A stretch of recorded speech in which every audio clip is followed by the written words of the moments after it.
point out that the sun shines down its power to all the world and makes the wind blow strong as it will. I wonder how gentle rains can fall upon the land, so lovely earth can stay lovely still. Hello, ladies and gentlemen. Welcome to the 646th edition of Energy Week with George Harvey and Nancy Wolf. Hello. Okay. This edition is being recorded on the 23rd of October, and it covers the date the 16th of October to the 22nd of October. And the show, of course, is a news aggregation show, and it consists of articles that are referenced in my blog, geoharvey.com, which is a news aggregation blog. That blog has 10 to 15 articles every day relating to energy and climate change. And You're doing things with the computer. I'm doing things with different angles, and okay. I'm doing all sorts of. Do you know what you're doing? I would find it easy to believe that you do, but of course I know what I'm doing. Okay. I always know what I'm doing. You don't. Whatever you're doing, it is not something I understand. Anyway, it's different angles. Yeah, reaction shots. Okay. You know, they're. The news articles that we have come from my blog, geoharvey.com, geoharvey.com. You can go there, find the article, and it will have a link. So you can link to the original article, wherever that is, or you can go to tinyurl.com/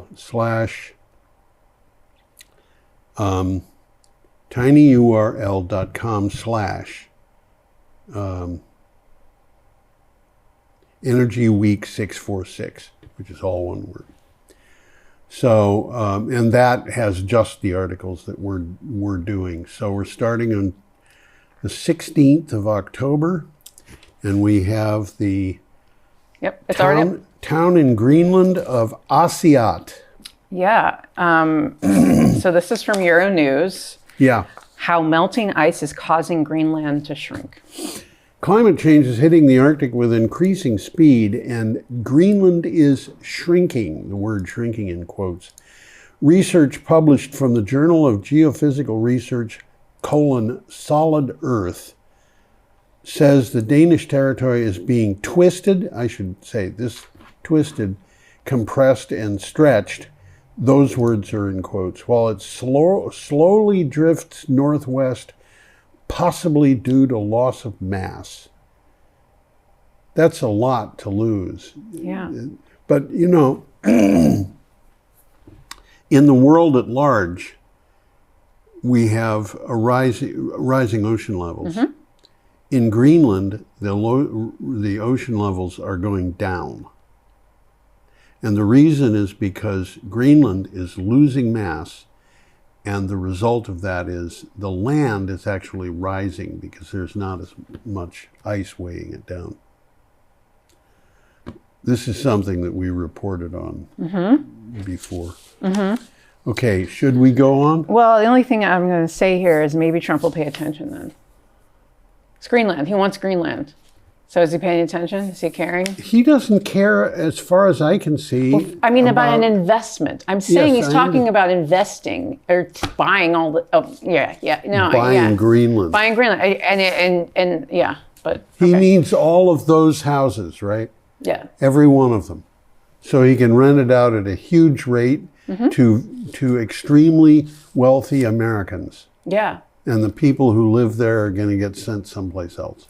Well, yes, that's true. I'm just saying maybe he will care about climate when it is, Anyway, no, he won't. I know this. It's just a question. It's mostly a question.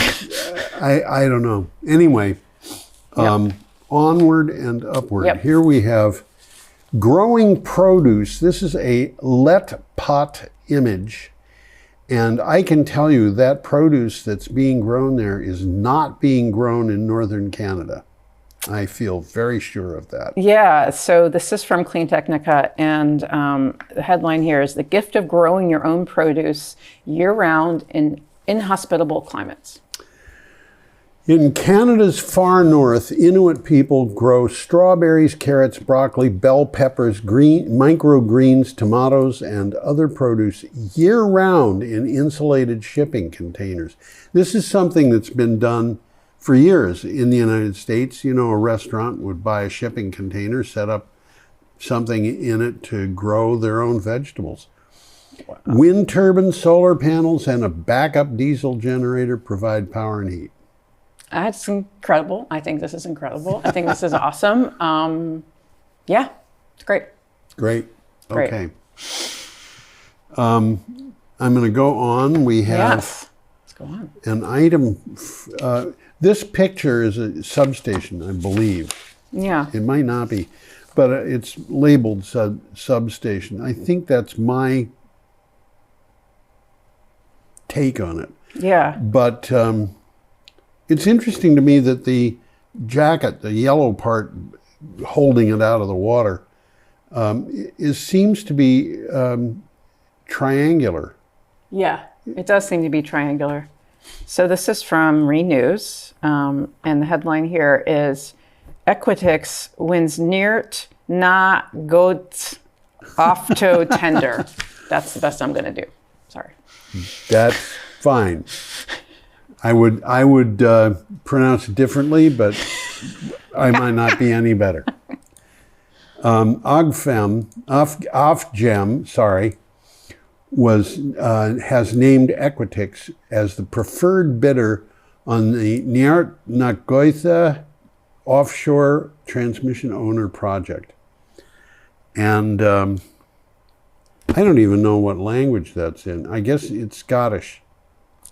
Right, because it's in Scotland. Yeah, so valued at approximately 450 million pounds, which is, I'm going to guess, about $600 million. The 448 megawatt offshore wind farm is about 16 miles off the Isle of Fife.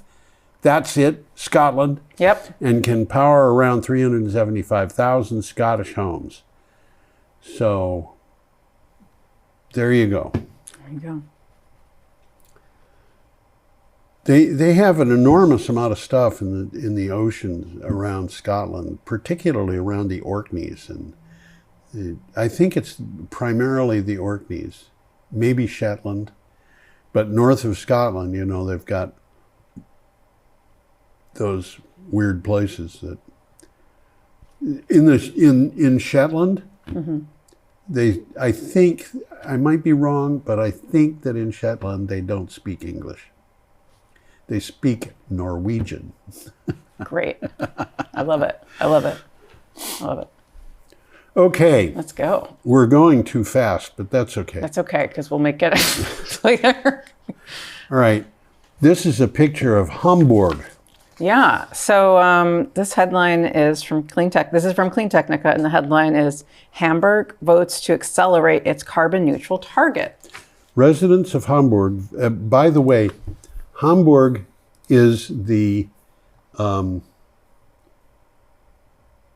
free Hanseatic city of Hamburg. Ooh. The Hanseatic League dissolved in around 1660, but Hamburg is still the free Hanseatic city of Hamburg. There we go. Residents of Hamburg voted to strengthen their commitment to becoming a sustainable city. Electriv reports that they approved an amendment to the city's climate protection law. Hamburg committed itself to achieving climate neutrality by 2040. The old target date was 2045. Now, this is something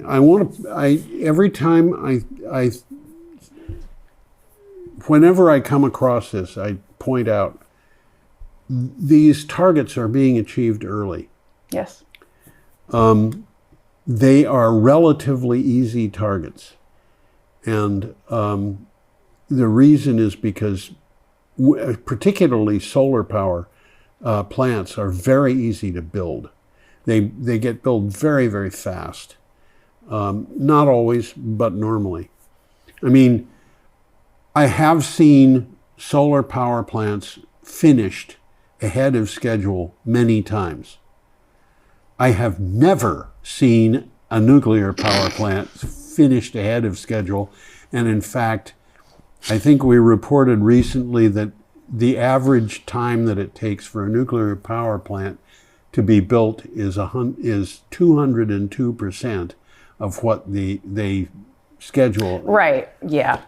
They're just way off. And of course, the fact that it takes twice as long means it costs at least twice as much. Because there are people that make things. In order to create something, construct something, you need people to build it. You need, unless you have robots that are building your thing. But other than that, you have to have people using their hands to put things together. Like, that's how you make things, is by, unless you, as I said, unless you got robots who are moving their robot hands and putting things together. But when you have physical items, you have to physically do things with them, and that's labor, and that's cost money, because people need to eat and live. So it's like a whole... Let me ask you a question. Would you trust a nuclear power plant built by robots more than a nuclear power plant built by human beings? Honestly, I'm not sure. Well, I had an experience today, and it related, in fact, to this particular article. I was thinking, Hamburg. Now, I seem to recall that there was a cathedral built in Germany that the architect was a man, but he died during the construction. And the architect who finished it in the Middle Ages was his daughter. And I asked AI, where did that happen? And it said it didn't happen. Great, because it makes up when it doesn't know. So I asked again, and I forget what the change was, but I just, changed the words a little bit without changing the meaning. And it said, oh, that was so-and-so, and named an architect in Milan and said it was Milan Cathedral. And I put in the words in Germany, and it gave me a different man who had died during the construction of a cathedral, and his daughter took over. And then I said, where is this going to go? And I took it a little bit farther, and it gave me a different man with a different daughter in Germany. Yep. Now, I think you have robots build a nuclear power plant, it's going to put the reactor in upside down. Well, that's what I mean. Is it's when humans do it, humans do it too. And I am not pro robot. I'm not pro robot at all. But I also they're not built well by humans either. They're not built well by anybody. You know what I mean? Like you have the human error when they're building, and you have someone randomly dropping a wrench and it almost being an explosion, in the United States. And that stuff is just like, that's a human error, and that can create a lot of problems too. So yes. Human error. What about Fukushima Daiichi? There were 3 reactors that melted down there. One of them, I would argue, probably exploded. Yeah. Okay. There was, in fact, a telephone call. It was a conference call conducted by the Nuclear Regulatory Commission, and somebody, it was Ray Shaddis, who was working under contract with the New England Coalition for Nuclear Pollution, and he just asked. They were crowing about how beautifully these spent fuel pools worked, and he said, "Well, if the spent fuel pools were so good, why was there radioactive material found 1.5 miles from the plant. And the people in the Nuclear Regulatory Commission who were talking had included one man who said, oh, that didn't come from the spent fuel pools. And Ray Shatta said, do you mean it was ejected from a reactor? And he was cut off. And discussion went elsewhere. Now, people at the New England Coalition were not the only ones who heard that. I heard it. I heard it live. Yep. I was at the NEC office here in Brattleboro. But the other people, you know, who was it? I forgot. NRC? No, it wasn't. I'm thinking of you know, like Greenpeace or the Sierra Club. I think it was Greenpeace. Those guys heard it. They knew what it meant. They knew that, you know, nuclear material was found 1.5 miles from the plant. And the guy said, oh, that couldn't have been in the spent fuel pool because it wouldn't have had so much radioactive iodine, and then he named the isotope. They did a study on it and found that it was an isotope that came from the reactor. And you can do that. You can trace all of those things. I know all about that because in my film we have a chemist who has that, who does that, who traces that, and you can do that. Use centrifugal material. It's really quite fascinating stuff. But it's a way to catch. Yeah, I have a background in computer science, and I'm sorry, I don't trust the idea of robots doing things. No. I don't trust the building of these plants. Yeah, that's my distrust. I don't trust nuclear power, and they've had a horrible history of lack of safety, and they always come back with, well, only, you know, so many people, only 87 people or whatever the number is died as a result of Chernobyl. And, you know, well, that's one way of putting it. Then you've got the World Health Organization, then you've got the torch report, and then you've got, you know, and the difference between the low number and the high number is like 5 orders of magnitude. And why is that? I can't tell you, but I can tell you that we should have had one meltdown based on those projections that they did. And we've had 11. Yeah. That we know of. I think there was one about 2 years ago in China that isn't listed on the lists, but, you know, and I think there may have been others in Russia because the Russians hid all that stuff. Yes. And Kish-Tim was a complete disaster, and that wasn't even a nuclear reactor. That was just a fuel facility. So anyway, we're getting behind here. Yes. It's okay. You know, we have this, which I think is a horrible picture of a building. I think that is an ugly building. Well, it's the European Commission, and this is from Renews. EU unveils a new global climate and energy vision. The European Commission and the High Representative presented an international strategy to bolster the EU's role in global climate and energy markets.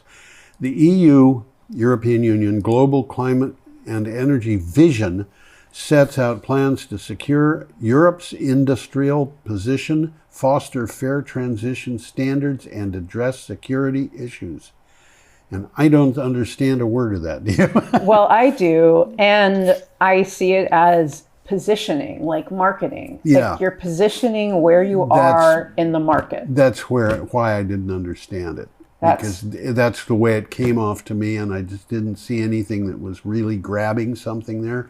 And it's announced as though they are, but, you know. They're planning, but you know what, my comment here is we do need visionaries. We need vision. That's what we need. We need people to see. Yeah, exactly. We need vision and will, but vision important. Yep. Now I'm going to go on to rooftop solar. Yeah. And this, I'm gonna read this. Maybe you should read the name of the place it comes from, because Oh, I love this one. You know that. So this is from 1170 KPUG AM radio station. Washington sues EPA over renewable energy funding cuts. Wow. Washington State is suing the EPA over cuts to $7 billion. We will get more on this later in the show. In renewable energy funding.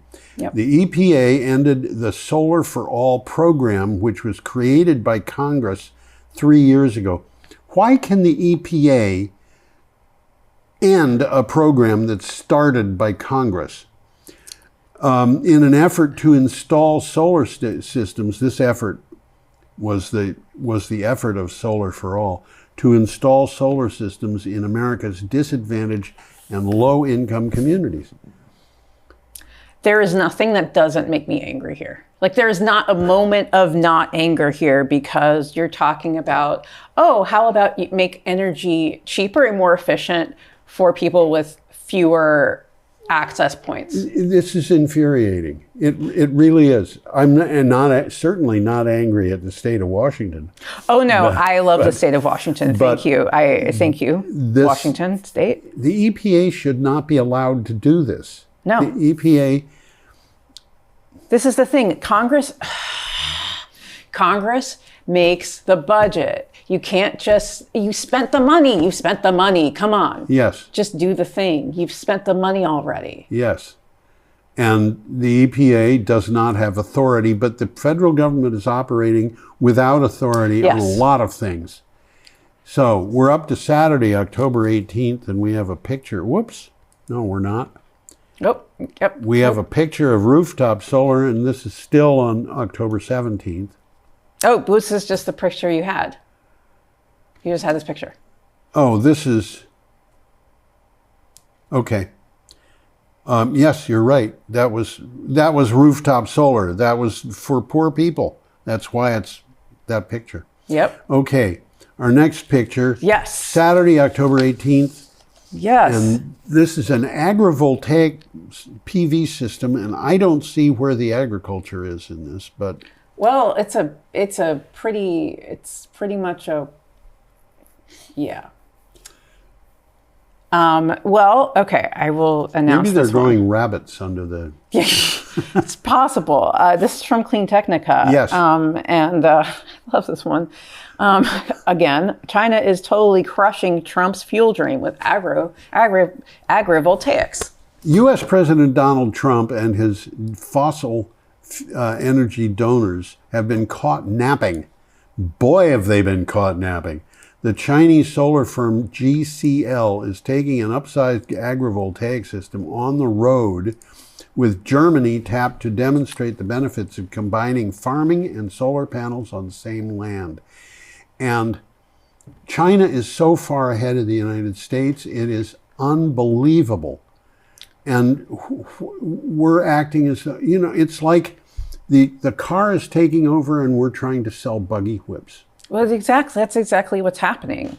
I mean, honestly, we look to Germany about all of this stuff all the time. Yeah. The climate stuff, Germany's been pretty good. You had Angela Merkel, who a freaking scientist. Okay, great, Yeah.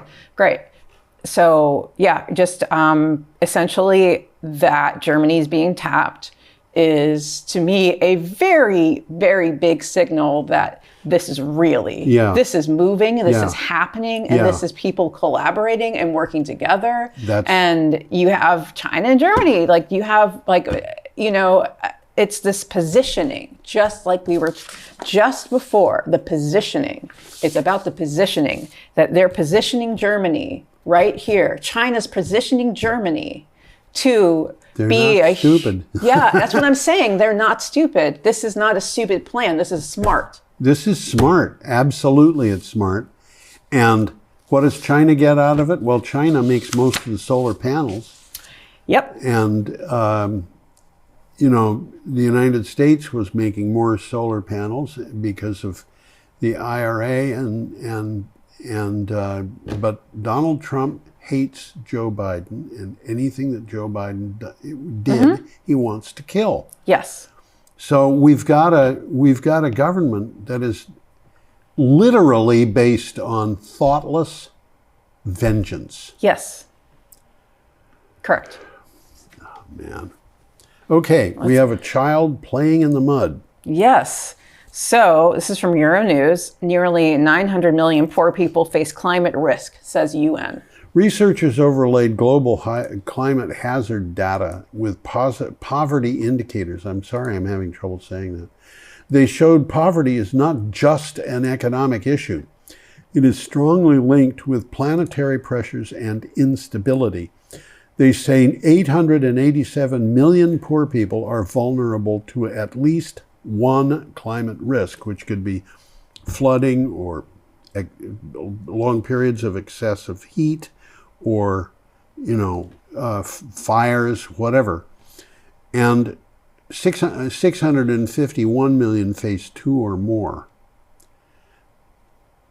And, the idea that we've got people who are worth billions of dollars trying to tell everybody else how to live. Well, what my comment is, this is economic slavery in a certain sense, too. You're keeping people. I disagree with you on that. This is economic murder. Yeah. This is unconscionable, and I can't deal with it. Yeah. Yeah. Okay, now we have a very pleasant picture of the Pacific Ocean. That's not the whole ocean. So this is from BBC. Mystery heat wave warms ocean to new record. The waters of the North Pacific had their warmest summer on record, according to BBC analysis of a mysterious marine heat wave that has confounded climate scientists. Between July and September, the sea surface was more than 1/4 of 1 degree Celsius, which is 0.45 degrees Fahrenheit, above its previous high. That's a lot to be above a high. And it's not good because these highs kill fish. Yes. They're, Think about the boiling pot of water. I mean, cooking, you're cooking. We have trout in our streams in Vermont. Brown trout will not survive in Vermont all that much longer because the streams get too warm. Those fish will not survive if the temperature goes above 60. And you say 60, I don't want to get into water that's 60 degrees, it's too cold. The problem is the lower the temperature of the water is, the more oxygen it will hold. And trout are very active fish. They need a lot of oxygen, and they have problems when they don't get it. And when the water gets up to 68 degrees, they won't survive. Yeah. And people don't understand, what is a degree, And the answer to that is, it's the difference between life and death for those fish. Well, I mean, that's what I say. You just think of it like boiling water. When you hit that boiling point, it's a point. If you get close to that boiling point, it also feels like boiling. Yes. But my comment here is essentially, if climate scientists are confounded, we are. Yeah. Okay, we're up to Sunday, October 19th, and we have a picture of community solar. Yes. So this is from Clean Technica. When government refuses to do its job. Reuters reports that nearly 24 states are suing the administration over its cancellation of the $7 billion Solar for All grants program. That they were there to expand access to solar energy in low-income communities. This goes back to the thing that we just talked about in Washington State. The program was to expand community solar initiatives for people who can't install their own panels. And the picture is a picture of a community. This is an existing community solar array. And I forget how many states, I don't have it in a note here, how many states, but there were a bunch of states that are joining Washington in that lawsuit. Vermont is one of them, I believe. That's good. Yeah. It's good to hang out with Washington. Yeah, that's good. We're good together, I think. Yeah. Yeah. Okay. Our next, I translated all the Chinese in this thing, and I'm lying. I'm like, what? Really? Okay. Well, this is from Clean Technica, BYD flash charging. This changes everything. It does. And it doesn't change it instantly, but it does change things.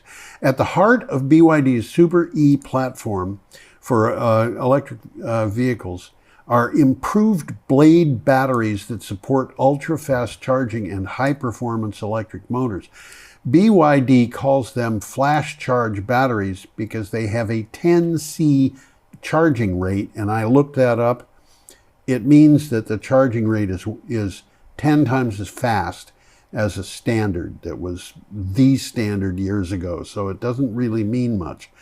But what this does mean in the real world is that at that rate, it can add 400 kilometers, which is 249 miles, of range to a battery in 5 minutes. So this is happening approximately as fast as filling the gas tank of a car.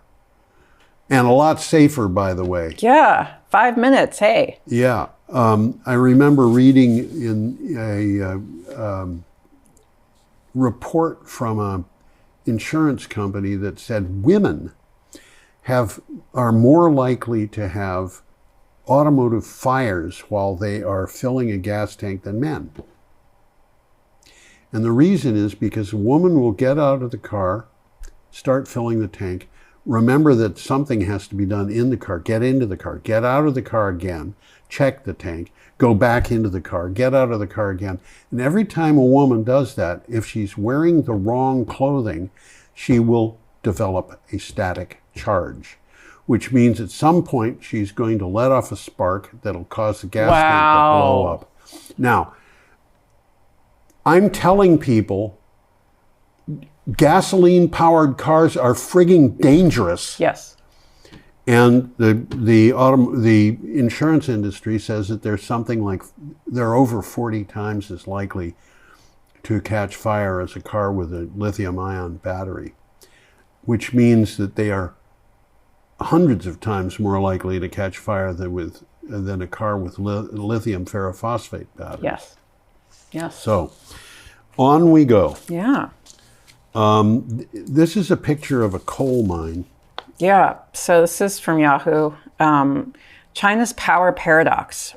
Record renewables, continued coal. The picture looks positive in China. Gleaming solar farms now sprawl across Chinese deserts. China installed more renewables last year than the United States has in its existing capacity.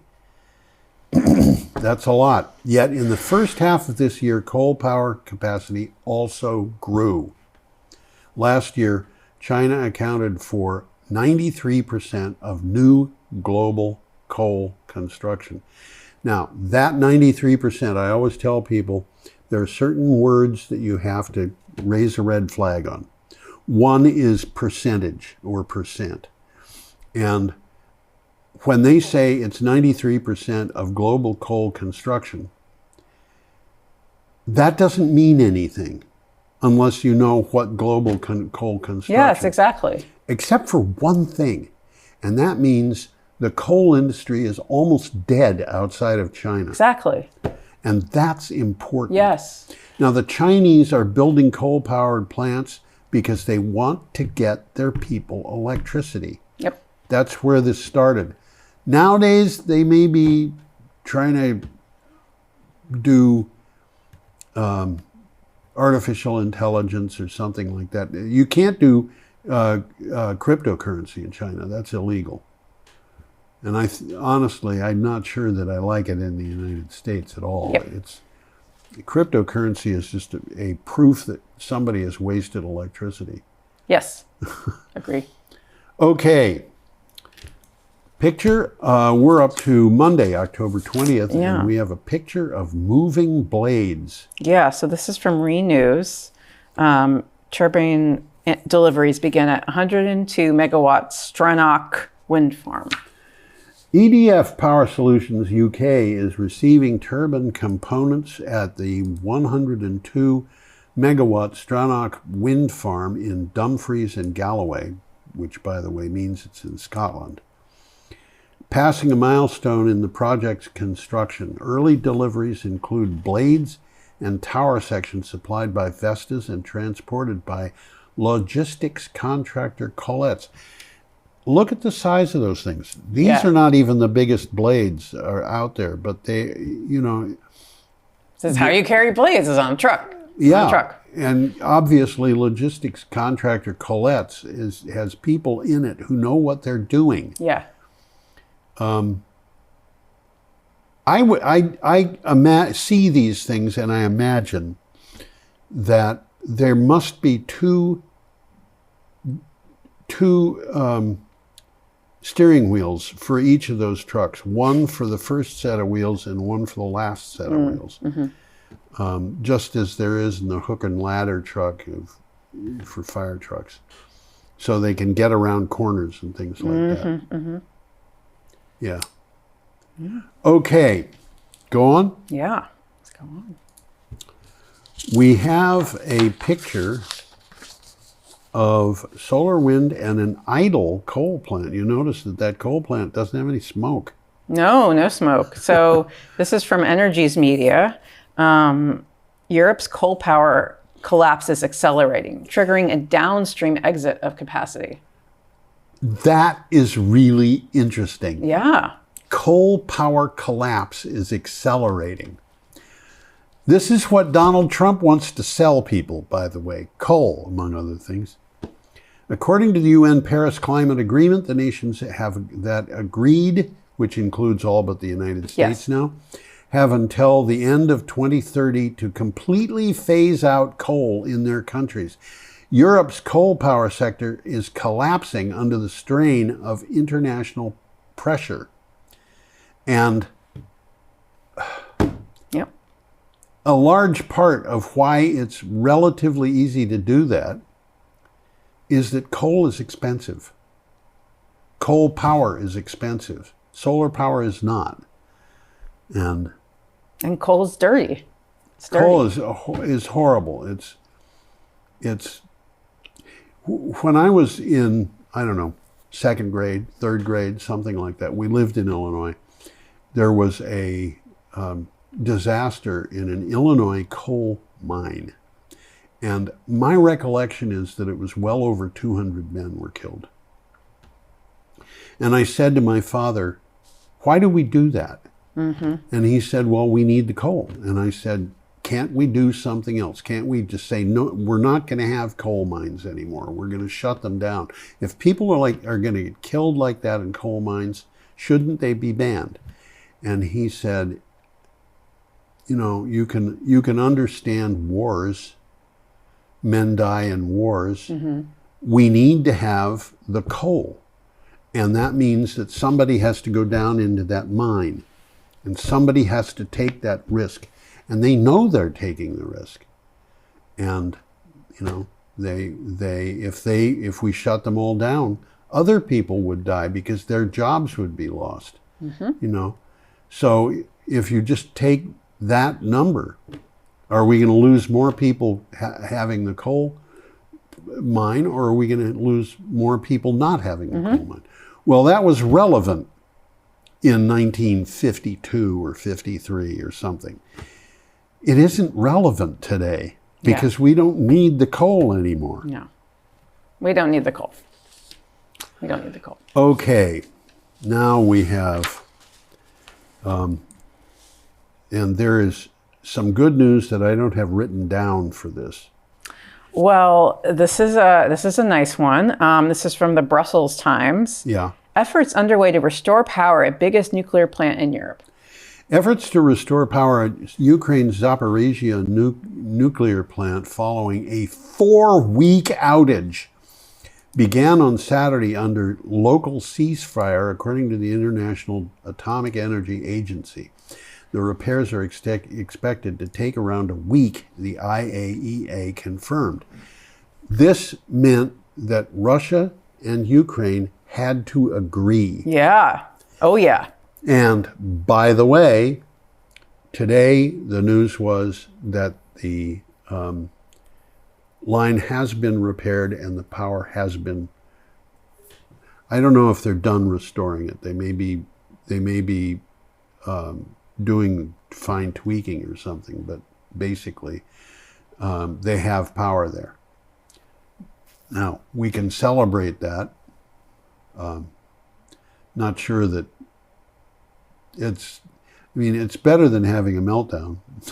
Well, it's better than having a meltdown. And yeah, there's a lot I may be able to say after a little bit, because this is, well, because the thing is, like, there will be the after effects of them agreeing on something. That's the... I don't know what to say. I've been following that war, and I came to the conclusion that Russia was going to lose very early on. When they didn't get to Kiev, Yep. I looked at it and I thought, holy smokes, the Russians are targeting apartment buildings and hospitals and schools and things like that. They are fighting a war of terrorism. And the Ukrainians are targeting Russian military infrastructure. And that's a bad match. You know, it's the Russians may have lots of people and lots of stuff, but now, years later, I've read they've lost 11,000 tanks. They're pulling out tanks that have been in storage since shortly after the Second World War, tanks that were built in the Second World War and using them in this, and the people in them are just, they're targets, and that's all they are. Yep.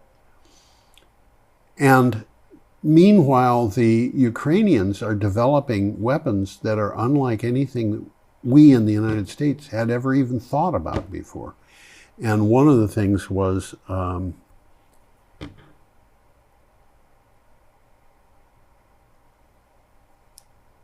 I forget the name of the place. It's a name like Offenburg or something like that, and it's almost on the border of Kazakhstan, which means that it's almost 1,000 miles from Kyiv.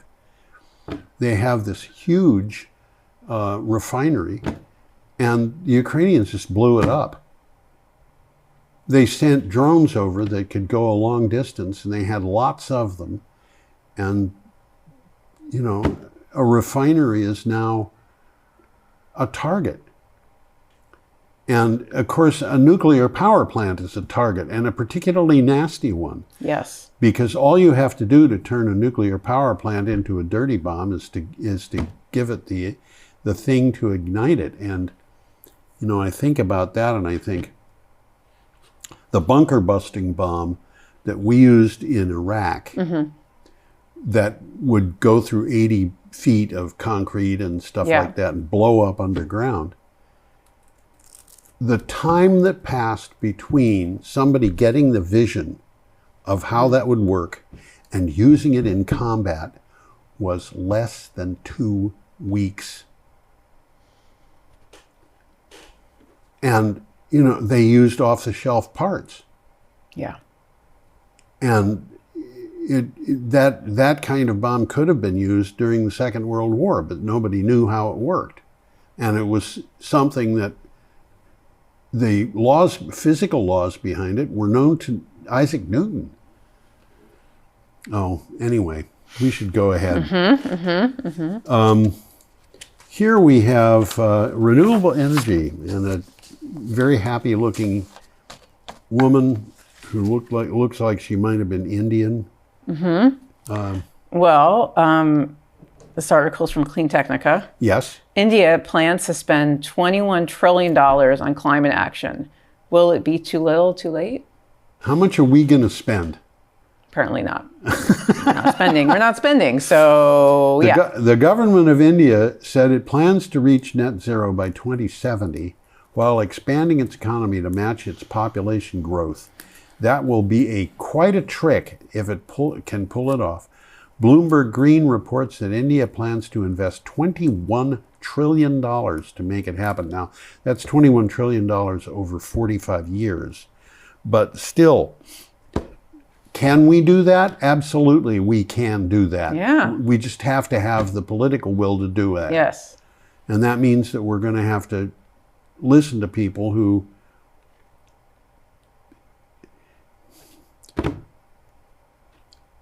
I don't know. Yeah, that's a proper response. Okay. Now we have a picture of the map of the world, and it's broken into countries and provinces and states of countries, and it shows the change in the number of hot days. I don't think anybody in the world is losing hot days. Everybody's gaining hot days. Yeah. Well, this is from Clean Technica. Paris climate protocols have limited global heating to just 2.6. Yeah, it sounds horrible, but if they're correct, it's a huge improvement. Research published by Climate Central and the World Weather Attribution found that Paris Accords had been partially effective at reducing global heating, which is a more powerful way of saying global warming. They have reduced the average global temperature increase of 4 degrees Celsius to just 2.6 degrees Celsius, the research shows. And if that's correct, they've done a lot of work. Yep. Yeah, and if we get on doing it'd be even better, right? It'd be even better if we did it as well. Well, you know, I wonder whether the American approach to the climate is not uniting the rest of the world, because some of the stuff that we're doing is just so trying to force people to buy fossil fuels when they don't want them. Yep. And I think people are getting to the point that they're upset enough that they could just say, we're not going to deal with the United States. Yes. And, you know, if they have to deal with China, they have to deal with China. But it's better to have a planet that continues to function than to have a planet that doesn't. Correct. Yes. And why would anybody deal with the United States anyway when it seems to be abandoning democracy? That's also, yes. Okay, we have a picture of Merrimack Station, a real place, photographed by a guy named Say Cheese. Yeah, this is from Inside Climate News. New England says goodbye to coal as Merrimack Station powers down. The towering smokestacks of New England's last coal-fired power plant have gone quiet. Merrimack Station in Bow, New Hampshire, shut down in September, years ahead of its scheduled closure, marking the end of coal-fired energy production in the region. Cool. And the region is 6 states of New England. Yes, very cool. Yeah. And one thing I want to point out here, in this photograph, you see a thing that is a conveyor belt going up, and that's carrying coal up. And I don't know that every coal burning power plant's got one of those things, but it seems that most of them do. And a lot of people look at a coal burning power plant and they see those big cooling towers and they say, it's a nuclear plant. Well, if it's got these things, it's a coal burning power plant. Although there are places where a power plant will have different stations in it. Crystal River in Florida was one of them. I think they had 5 coal burning buildings, and then they have one nuclear reactor. And the nuclear reactor is gone. And the reason why it's gone is because their steam generator needed to be replaced, and they decided to do that using their own engineers who had no experience with getting a... Yeah, that's about right. So they cut a big hole in the side of the containment, and This is what energy companies do, yes. Yes. it would save them $75 million, but in fact, it cost them a nuclear reactor. So they were not happy. No. Okay. We're up to Wednesday, October 22nd, Yes, and we we have are. a picture of a wind farm. I have no idea where that wind farm is. But Well, this is from Renews, Yep. and U.S. wind installations dip in early 2025. yes. Now, this sounds bad until you go through it. In the U.S., wind installations fell 15% in the first half of 2025 compared to the same period last year. But activity is expected to rebound sharply in the second half, according to the U.S. Wind Energy Monitor report released by Wood Mackenzie and the American Clean Power Association. So maybe this was partly a response to the government's wanting to ditch wind power. Well, yeah, I mean, it's been very clear about that. But yeah. the amount that happens in the second half of this year is expected to be big compared to last year. So, and if we don't get this stuff installed, Donald Trump is going to be in a lot of trouble just because of that. Because 93% of our new energy generating equipment in the United States it's been installed lately is renewable, and he wants to get rid of the renewables. And if he could do that, that would leave us with developments amounting to 7% of what we would normally have, just as demand is increasing, and we'd have rolling blackouts if he could achieve that. So, Yes. yeah.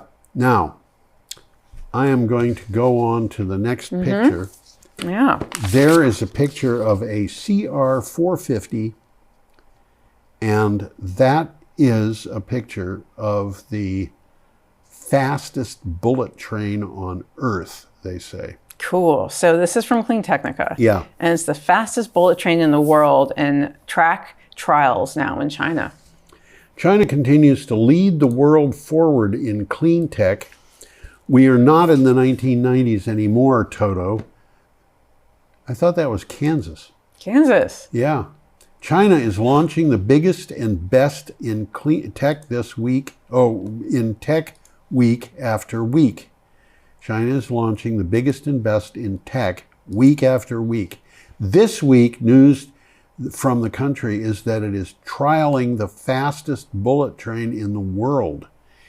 And that train is so fast that, if you consider the difference between going to the station, having booked a passage, ticket, and going to an airport, and then having to wait in line and be through all the stuff at the airport, that bullet train would take you from New York to Washington, D.C. faster than an airplane, I think. Sounds nice. So why would you want to go by air? I don't. I'll take this train. This sounds good. I like the trains we've got. Yeah, they're great. They're great, and it's like I've told you, I used to live in Winchester, New Hampshire, and work in Washington, D.C. And I'd commute back and forth. I'd go down to Washington, stay a month, come back, stay a weekend, and then go down to Washington. But I always had to be in this area for, just regular maintenance of my existence. And I took train. And yeah, I could have got into Washington maybe an hour earlier if I had taken an airplane. But airplanes are not always convenient.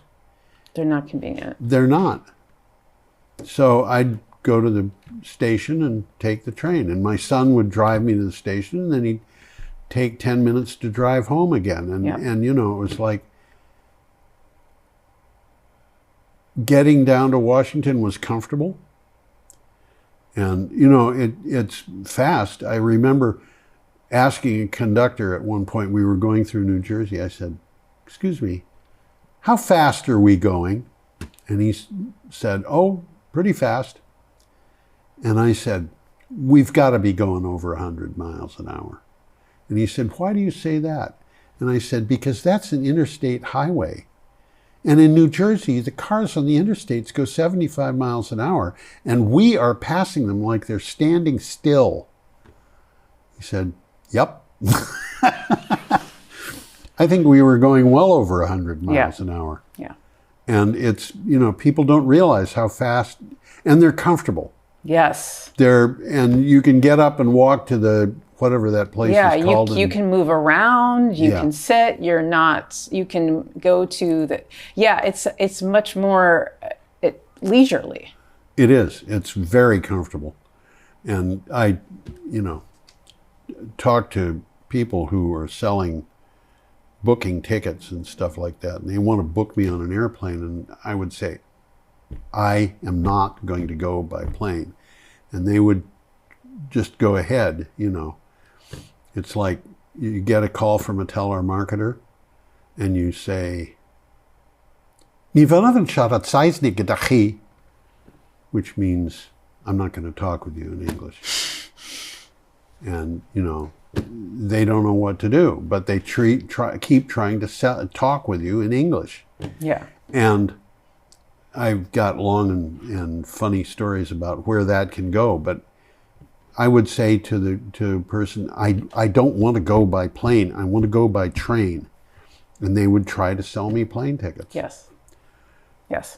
And there is an easy way out, which is to fib a little bit and say, "I'm scared of planes. I will have a hard time. I'm annoyed by planes. I do not. It's annoying. It's annoying. Please don't book me. It's There's annoying. a lot of reasons I don't like planes, and one of them is not that I will get sick or something, but I don't want to go by plane. Yeah, it's not an enjoyable experience. It offers nothing, as far as I'm concerned, except that you arrive at your hotel an hour earlier. Yes, exactly. It's faster. That's it. Faster. So I spend twice as much money so I can get to the hotel an hour earlier? Yes. I'm sorry. Yes. Okay. Now we have a picture of a ship. Yeah, we do. Under construction. And this is from Renews. And John Deneull launches world's largest cable lay vessel. Yeah, I think that's Jan. Yeah. Okay. Deneull launched its cable-laying vessel in Vlemingen-Jenken the Vlemingen-Jenken at a shipyard in China. So China's building ships called the Vlemingen-Jenken. It has a loading capacity of 28,000 tons and a length of 215 meters. This thing is huge. Yeah. It will help build 2 gigawatt connections for offshore wind farms in the North Sea for the Netherlands and German power operator TenneT. So this is actually kind of important because it's just one more indication of things getting bigger and bigger and bigger. Yep. And that's our last story. Yeah. So we go to our last slide, which says, "Have an abundantly rewarding week." And that's what we hope you have. Yeah, we hope so. And we hope you come back next time. Come back. Come back. Bye-bye.